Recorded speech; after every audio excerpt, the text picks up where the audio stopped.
कृष्ण और सुदामा। चावल के एक दाने की कहानी। द्वापर युग में पांडव वनवासी का जीवन जी रहे थे और महाकपटी दुर्योधन हस्तिनापुर में एक राजविलासी जीवन जी रहा था। एक दिन महर्षि दुर्वासा अपने शिष्यों के साथ हस्तिनापुर अतिथि बनकर पधारे थे।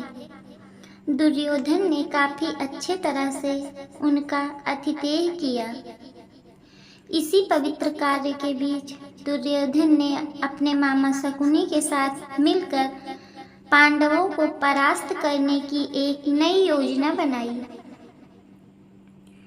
जब महर्षि दुर्वासा ने कहा कि हम अब भोजन करेंगे, तब दुर्योधन बोला कि ऋषियों को भोजन कराना तो एक महापुण्य का कार्य है, लेकिन महर्षि दुर्वासा मैं आपसे अनुरोध करता हूँ कि इस महापुण्य को प्राप्त करने का अवसर मैं अपने बड़े भ्राता युधिष्ठिर को देना चाहूँगा।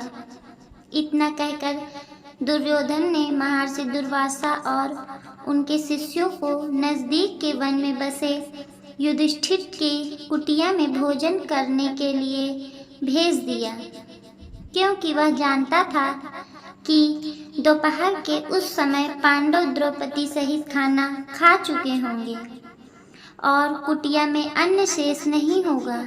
कुछ ही समय में महर्षि दुर्वासा अपने शिष्यों के साथ पांडवों की कुटिया में के सामने थे। वहां युधिष्ठिर ने उनका बड़े आदर के साथ स्वागत किया।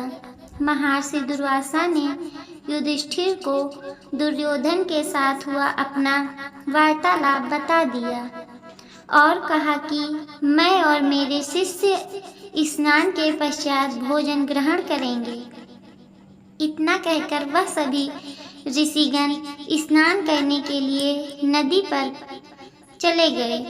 धर्मराज युधिष्ठिर ने यह बात तुरंत जाकर द्रौपदी को बताई। द्रौपदी ने कहा, इस वक्त तो हमारे पास कुछ भी भोजन शेष नहीं है। द्रौपदी का दिल यह सोचकर घबराने लगा कि अगर ऋषियों को भोजन नहीं कराया तो उन्हें महर्षि दुर्वासा के क्रोध और श्राप का पात्र बनना पड़ेगा। उस कठिन घड़ी में द्रौपदी अपने मित्र सखी कृष्ण को याद करने लगी। उसी वक्त लीलाधर कृष्ण ने द्रौपदी की कुटिया के अंदर प्रवेश किया। उन्हें देखते ही द्रौपदी उनके पास दौड़ती हुई गई और उन्हें अभिवादन करके अपनी समस्या बताने लगी। कृष्ण ने कहा, द्रौपदी, तुम्हारी समस्या को कुछ समय के लिए भूल जाओ और सबसे पहले मुझे कुछ खाने को दो। मुझे बड़ी जोरों से भूख लगी है। तब द्रौपदी ने अच्छे पात्र लाकर कृष्ण के हाथ में दिया, साथ ही अपनी समस्या भी बताई। महर्षि दुर्वासा और उनके शिष्य कुछ देर में भोजन करने के लिए आने वाले हैं, लेकिन घर में तो जरा सा भी भोजन शेष नहीं है। द्रौपदी की बात सुनकर कृष्ण मुस्कुराए और पात्र में देखने लगे। उस पात्र में चावल का सिर्फ एक दाना बचा था। वह देखकर भगवान कृष्ण बोले, ये क्या, इसमें तो बहुत खाना बचा है। और वह चावल का वह बचा हुआ दाना उन्होंने खा लिया।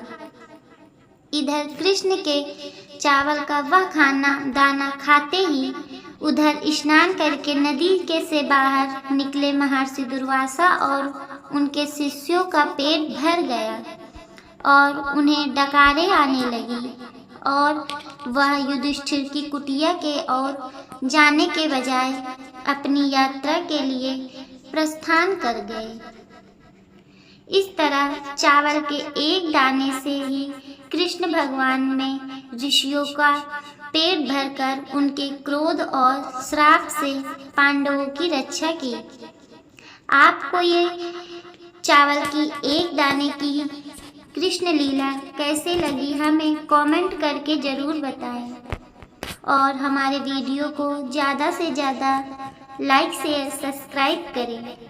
Thank you.